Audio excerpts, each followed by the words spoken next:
In this video, we're going to learn how to make a transport bag for the base unit.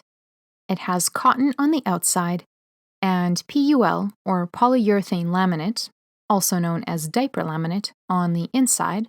For this project, you will need to contact your local Material Resources Center to pick up the fabric materials, which have been pre-cut to size for accuracy and consistency. In order to sew the transport bag, you will need one 10 by 12 inch piece of 100% cotton fabric, and one 10 by 12 inch piece of PUL, which has a smooth waterproof laminate coating on one side of the fabric.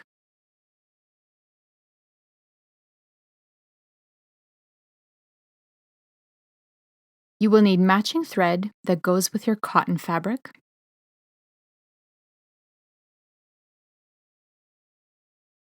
four or more sewing clips, and if you don't have those, pins can work, although sewing clips are preferred. You'll see why later on.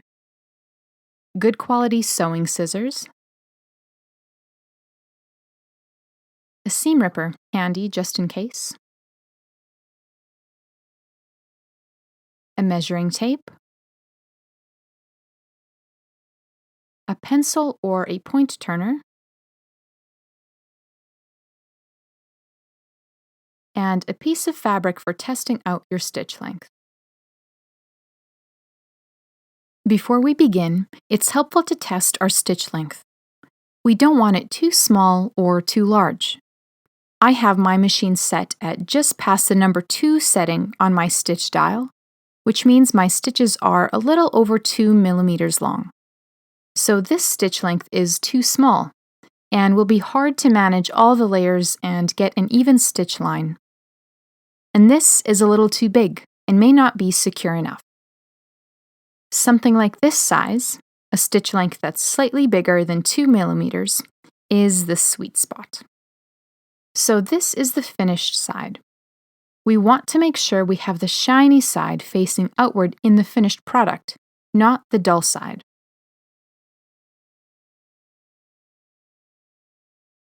Be sure to start by facing the right side of the cotton with the shiny PUL side together.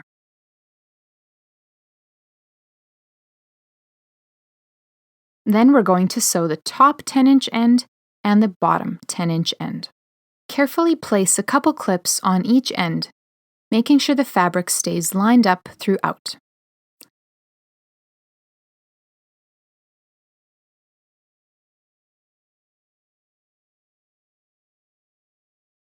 I find it helpful to sew with the cotton side down and the PUL side up. Your machine may be different. Sometimes a metal presser foot can make it easier to sew than a plastic foot. If you're struggling to keep the PUL advancing without sticking to your presser foot, some have said a piece of tissue paper between the presser foot and fabric helps, or try a walking foot if you have one. This will keep the layers feeding through nicely. Just go slow and see what works best for your machine. Double check and make sure you are set at 1/4 inch seam allowance. Start about a 1/2 inch down or so and then backstitch and go.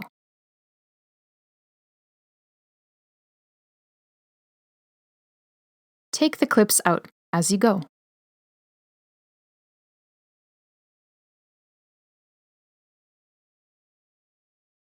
When you get to the end, remember to backstitch and then finish.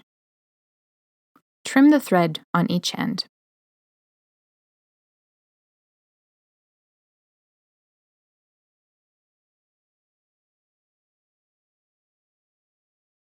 Flip it over and do the other end opposite to the first. Make sure everything is clipped properly and that nothing is folded over. Again, start a little ways down, backstitch, and go slowly. We've sped up the video, but make sure you go slow.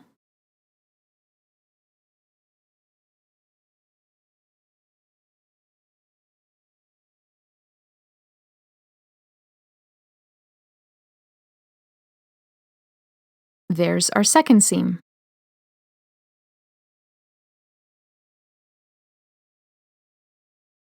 Again, trim the thread ends.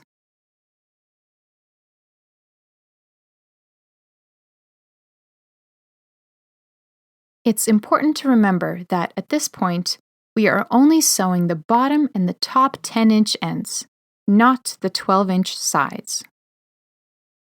Once you've sewn both ends, turn right side out.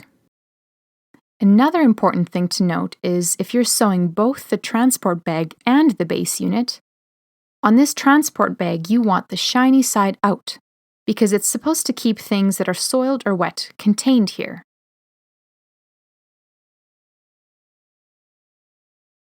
When you're sewing the base unit, the PUL is the other way, so the shiny side is on the inside, keeping moisture from going through to the bottom.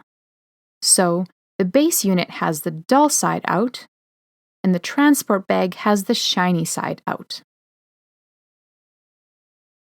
Next, it's time to edge stitch. Use a few clips to hold the layers in place. I encourage you to use clips if you can, because they're easier to handle and you can avoid making holes in the material, which is important since this transport bag is supposed to be waterproof. You can get clips from a fabric store or buy them online. Just search for sewing clips. If you have to use pins, do your best to only use pins in the seam allowance. Clip all along both edges that you've sewn.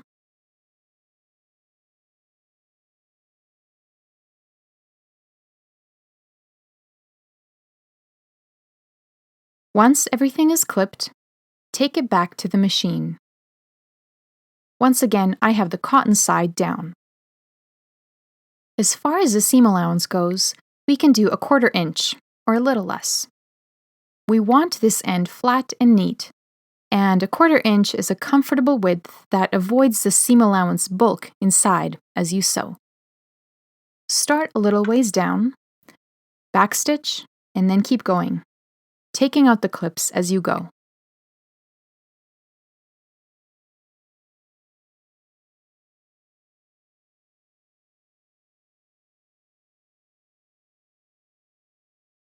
Backstitch at the end,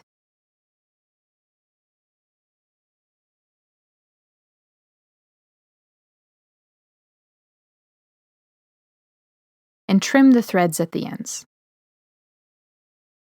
Rotate and sew the opposite side.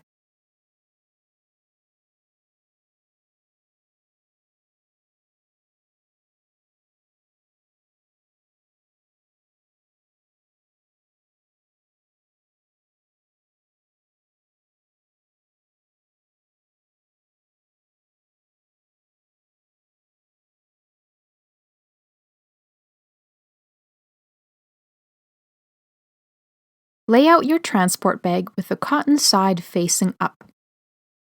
Choose whichever stitch came out the best and put it at the top. Then get your measuring tape and fold down the top end about 2.5 inches.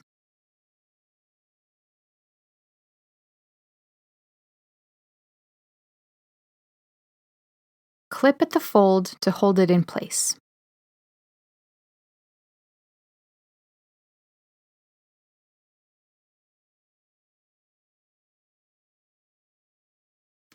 Then fold the bottom end up 4 inches.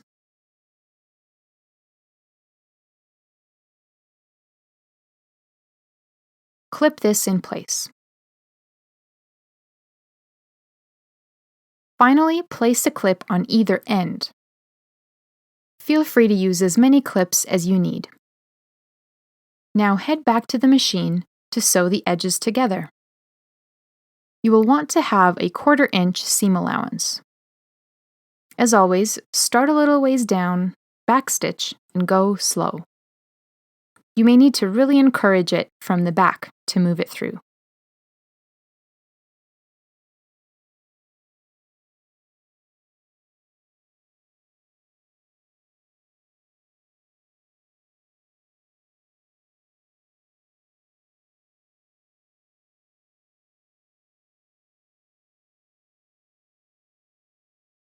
Go slow when going over the bulkier envelope folds, especially.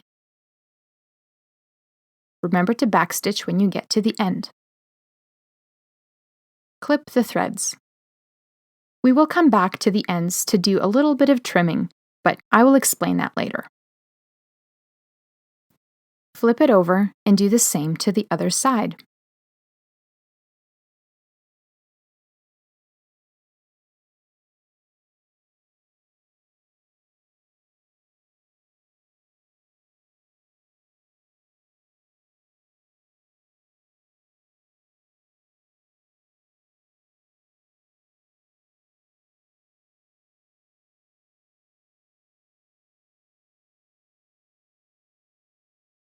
Trim the excess thread, and now trim a little bit of the seam allowance off. This will be really helpful for the next seams we finish with. Make sure your trimmed seam allowance is not more than 1/4 inch, maybe even down to 1/8 of an inch. The reason for trimming the seam allowances is because when you turn the bag right side out to do the top stitch, that seam allowance should be hidden and not poking out. So you don't want this seam allowance to be showing. So we're essentially going to sew a French seam. That means that seam that we had here is then tucked in here, so you can't really see the seam allowance when you sew over top. You want to avoid your transport bag looking like this, where the raw seam is exposed on the inside of the bag.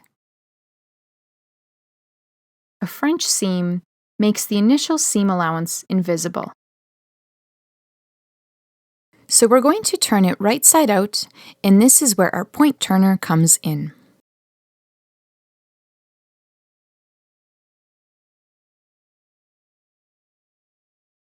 Use a pencil, a chopstick, anything not sharper than this, to poke these corners out and make them really nice and sharp and straight.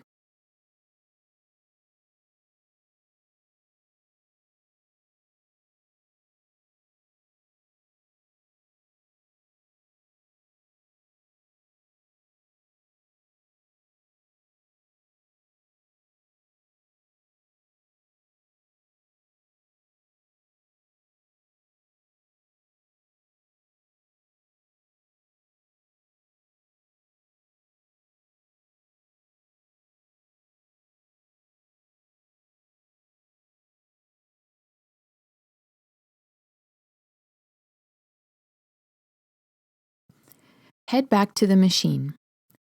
Now we're going to top stitch the side seams 3/8 of an inch from the edge to enclose the raw edge of the seam allowance.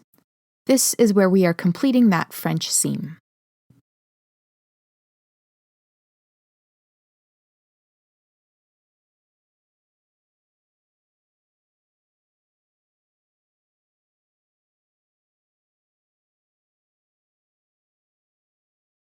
Again, start in a little bit. Remember to backstitch at the beginning. Remember, you're working with 2, 4, sometimes 8 layers of fabric, so go slow.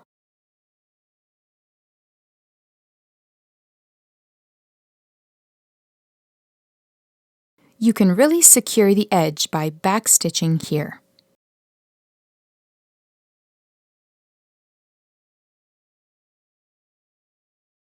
Backstitch at the end, and then snip the extra threads once you're done.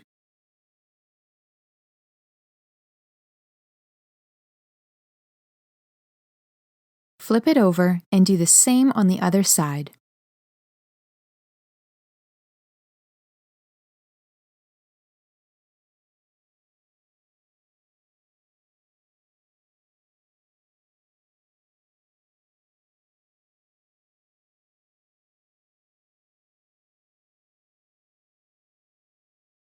Trim all the excess threads at the end.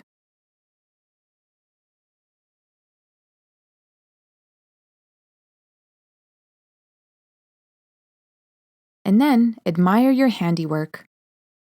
Turn the transport bag right side out and make sure everything is hidden. Having all of the raw edges enclosed ensures that the transport bag stays waterproof. Now it's ready to be used to put clean or soiled items in for transport.